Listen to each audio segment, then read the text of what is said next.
What's the most time you've spent on a single thing creatively? And I'm not counting school or work or, the things that smart people spend their time on. I'm talking about art, the medium of the idiot. More like the large of the idiot, am I right, everybody? Come on, art people, huh? But seriously, what's the most amount of time you would dedicate to something before feeling burned out? I've put over 8 years into this YouTube channel, but even then, I've taken some long breaks to make sure I didn't get burned out. I'm talking constant effort and work to completion. I'm never really going to be finished with YouTube. I'm just going to stop one day. So it seems like the deciding factor isn't whether or not you're done, it's whether or not you decide enough is enough. And no, this isn't my cryptic way of quitting YouTube by saying, oh, I'm done now. I've talked about all the Peter Griffin I can. No. Instead, we're talking about something far more impressive than making some YouTube videos. We're talking about a single human being who created an animated movie. One dude, one movie, 13 years of work in a notoriously difficult medium. That's right, it's the movie Scorsese is too afraid to diss. The Exigency, which I may or may not accidentally call the Exigent multiple times in this video, but hey, it's hard to say with my weak lips. I know the situation.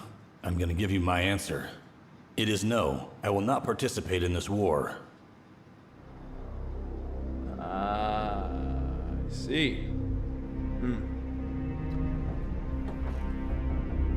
Kahit Laura bagus na kedua lang. 11 p.m. Fuve in Safenglis. Der hadden dan na kangwanlich. Ular. Can you believe this was made by one guy? And nope, it wasn't Jesus. It was a fella called Cody Vibert. And Cody started working on the Exigent way back in 2006 using a program called Poser. I think it's the same program they used to fake the moon landing. Okay, so this looks pretty rough, pretty gross, pretty ugly, pretty bad. But it was one guy, damn it, all right? It's still very impressive for a person to dedicate themselves to something for so long, even if it does look like a nightmare-infused PS1 cutscene. After 13 years of work, Cody Vibert released the Exigent in 2019, and it told the story of Kyle, a retired war veteran from an alien planet who fled to Earth to start a family and escape the life of destruction he was leading as a great warrior. But Kyle's peaceful life is blown up into a million ragdolling pieces when an enemy from his past wages war against his futuristic homeworld, Galesha. Kyle and his family are scooped up by his former allies to help in the conflict, but Kyle has no interest in helping, as he's a family guy now and wants no part in the war to come, even though he sort of caused this war, but we'll get to that point later. This is a very ambitious sci-fi story, the kind of premise fit for one of the better episodes of Mystery Science Theater, and let me tell you right off the bat, I am beyond overjoyed that I stumbled across this movie the other night, which was quite the experience, let me tell you. I was lying in bed after a long night of Dungeons and Dragons, and it was at this D&D session that I made a terrible mistake. I drank a C4 energy drink a friend brought me to try, and after sleeping for a grand total of an hour, I woke up feeling like I was having a heart attack. But since I'm young and just a little bit simple in the brainular region, I said to myself, welp, if I'm gonna die, I should go out watching a funny YouTube video. So I opened YouTube on my phone, and there it was. Bumbo, how are you? Oh man, you're back! Oh, this is amazing! I can't believe it!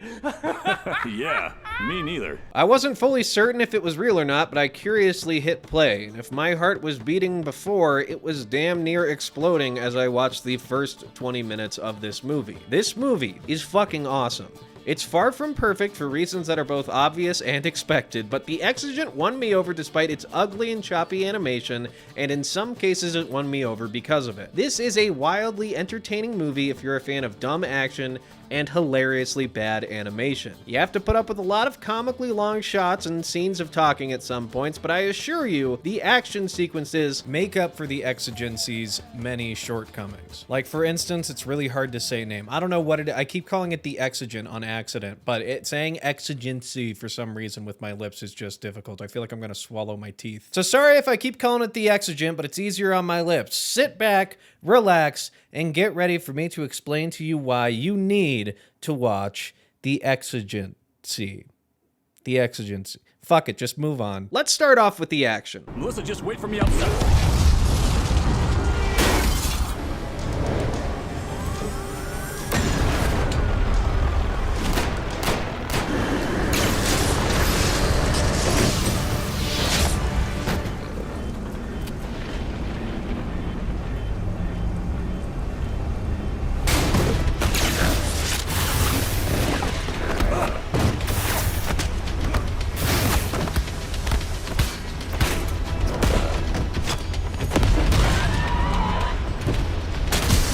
it is so much goddamn fun. This movie looks like garbage and is animated very poorly, but that doesn't stop it from having some genuinely ambitious action sequences. There are 2 action sequences that make up about 40 minutes of the film's hour and 52-minute runtime, and they are what make this movie worth watching. They are massive fights that take our main character Kyle across various set pieces with car chases, helicopters, spaceships, explosions, ragdolls, old women falling out of cars, school buses that can't slow down. It is genuinely insane how much effort went into these action sequences, the amount of shots, the amount of characters doing their best to move around given the terrible animation. I'm not going to spoil all of it here. In fact, there's one bonus action sequence I'm not even going to tell you about, so you have a little surprise in store for yourself. But let me tell you, it's incredible. I was dying of laughter and in genuine awe at some points while watching The Exigent and just seeing what they were trying to pull off. I was expecting lame, basic action scenes because doing something big and crazy would have just been too hard given the rest of the movie's animation quality. But the animation quality doesn't go up. The ambition, on the other hand, does. They just go bigger and bigger and bigger, and the animation cannot keep up. It looks choppy, it looks terrible, it's hilariously bad, but that doesn't stop the movie from swinging for the fences. It thinks it's Fast and the Furious 14, but it's animated like a video game cutscene from 1995 when 3D was just starting to pick up. I mean, it is really a sight to behold. Now, in all fairness, this action is mostly entertaining because of how terrible it is. I mean, the ambition is there, the effort is there, the charm of it all is like, oh my god, we're making a crazy action movie, let's swing for the fences, and it turns out like this. It's like you can see the vision, and that's part of what makes it fun. So if you're not a fan of things that are bad but funny, this is not going to be a movie for you, all right? If you love beautifully animated movies and beautiful set pieces and beautiful action sequences, this movie doesn't have that, all right? They're ugly and they're terrifying and they don't look very good, but that's what I got most of my enjoyment out of. Just how bad it looked and how hard they were trying to make you forget how bad it looked. And I think that's what won me over the most. Just the sheer force of will. Like, forget how ugly everything is, forget how poorly animated it is, look at how crazy and big this is getting. And that to me is wildly entertaining. The goal with the Exigent seems to be to entertain over everything else. It doesn't take itself too seriously, which thank God. If this was really dour and serious, maybe it'd be a tad funnier, but it would make the dialogue scenes a lot less easy to stomach. And yes, there are a lot of them. Those are the low points of the movie for me. But in service of the action, to not take it seriously and just go crazy with it, I think it worked tremendously well. I don't want to spoil it all here because this movie is available for free on YouTube, and I highly recommend it if you think what you just saw was funny. And while we're on the topic of funny, we have to talk about the animation and this movie's sense of humor as well. There are actual jokes in this movie that are pretty funny. Sometimes they're little visual gags, sometimes it's just the way Kyle's son talks in scenes. I bet you've never been outside the Milky Way before, huh, Tim? You know, my friend Trevor said he drank a whole gallon of milk in less than 1 hour. Wow. That was completely irrelevant to what I was talking about. And there's even one super bad-esque fantasy sequence that is very nearly perfectly executed, but not quite. Okay, we get the point. Let's not burn out the lasers. Are you gonna be stopping anytime soon? Nope. Well, why not? It's fun.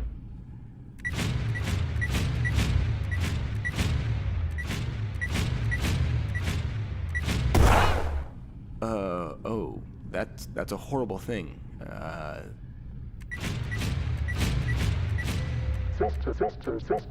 Whoops, I think I burned out the lasers. When I first saw this joke, I had to rewind a couple of times because it didn't register in my head as a fantasy sequence where the ship's pilot kills Kyle's annoying son, but it's incredible what this movie is attempting to do. There is constant effort put in by the creator to make this ugly world of off-putting characters actually entertaining. And while the comedy doesn't always land, like the King character, I think is supposed to be comic relief. He's like a big, fat, dumb idiot. He's like sometimes kind of funny. Most of the time, he's just eating up screen time. Pun intended, because he's fat and he eats a lot, which is okay to say because that's basically his character. But I think that on the whole, I appreciate the effort put into the comedy, and I think it does occasionally work. And even when it fails at being genuinely funny, you can still laugh at how ridiculous all of this is in concept and how ridiculous all of it looks. If you like bad animation filled with errors, weird poses, cloth physics breaking, ugly and poorly animated faces, then this is the movie for you. I busted out laughing at just the way the characters moved in scenes, and at some of the really ugly faces as they talk about how serious the stakes of this story are. I mean, it's genuinely fun to watch if you're into that sort of thing. But like I said, if you're not into bad movies, you're probably looking at this and listening to me like I'm some kind of crazy person. But you have to understand, most of the time, you're laughing at the exigency rather than laughing with it. But I was surprised to see that I actually was laughing with it occasionally. But so long as you're laughing, it doesn't really matter. But now we should talk about the story, because this is where I was most disappointed. So spoiler alert, I guess if you care, but you already know I recommend this movie, and it's definitely more of an experience than it is something that can be spoiled. The story is really simple, which is good, because I just want to get to the action and the bad animation. Kyle gets abducted by his home planet to help fight in a war that he basically caused because he was so good at fighting in wars that when he beat all of his enemies, he went and made a new one. This new enemy is a guy with a scar on his face. I'm just going to call him Scar Man. You can just call me Hideo Kojima with the way I'm naming characters. And Kyle is directly responsible for this guy having a vendetta against his home planet. But Kyle had a change of heart and left his home world of Galesha to start a family on Earth. But now his mistakes are coming back to haunt him. Honestly, not a terrible setup. The real issue here is with the pacing. And I know some reviewers will just say the pacing is bad and slow and I wanted more things to happen faster, but that's not really the problem with the Exigent. It has its own unique flaw. Dialogue scenes will go on for what feels like forever because Kyle doesn't decide to fight for his homeworld until way too late into the movie. He just keeps saying, no, I won't fight because I have a family now and I need to protect my family, and keeps saying that for like 40 minutes. He goes to the king, who's a big fat idiot who loves to eat food and he loves being stupid, and he's like, nope, I can't fight for you, I have a family. Then he goes to his brother and he's like, nope, can't fight for you, I have a family, even though you're family, I have a new family, I can't fight for you because I have a family. Then he goes to a big dinner thing where they're like, will you fight for us? And he's like, no, I cannot fight for you because my family is here and I have a family and I have to fight for my family. So no, I won't fight for you. And it's really drawn out and repetitive, especially considering how this movie ends.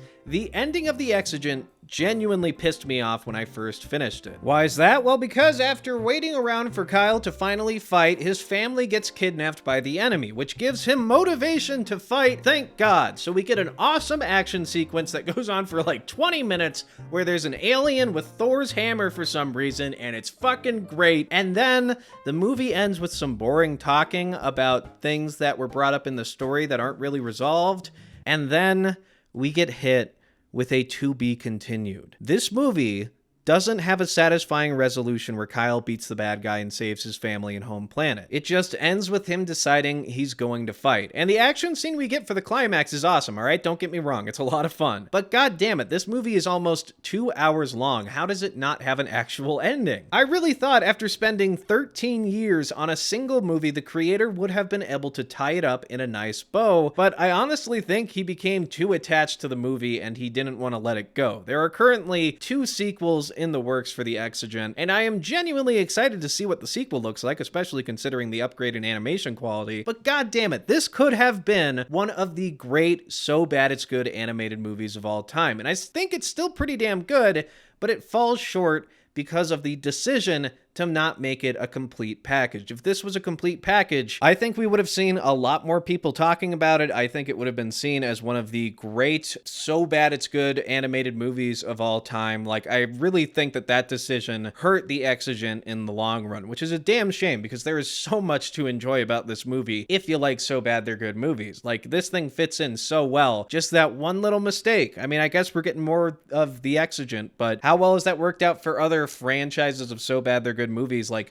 Sharknado or Birdemic? Like, those movies fucking stink now. They're not even fun in the slightest to watch. I hope the Exigent is different, but if history tells us anything, it's that if you hold on to the bad thing for too long, eventually the fun of it just kind of wears out. But with all that said, I'd still recommend you check out the Exigent. I mean, the Exigency. Shit, I swear I'm trying. The Exigent is so much easier to say for me for some reason. I didn't spoil everything here. There are still some super super fun surprises in store for you if you check it out. And if you like bad movies that win you over with pure charm and effort, then you'd be missing out by not watching The Exigent, especially considering it's free on YouTube right now. It is an awful, ugly, and thoroughly entertaining movie that goes to show you that a movie doesn't have to look great to be entertaining. You can have subpar voice acting, terrible character models, choppy animation, characters that go absolutely nowhere, and a movie can still be entertaining. It might not be good, but it is definitely a good time.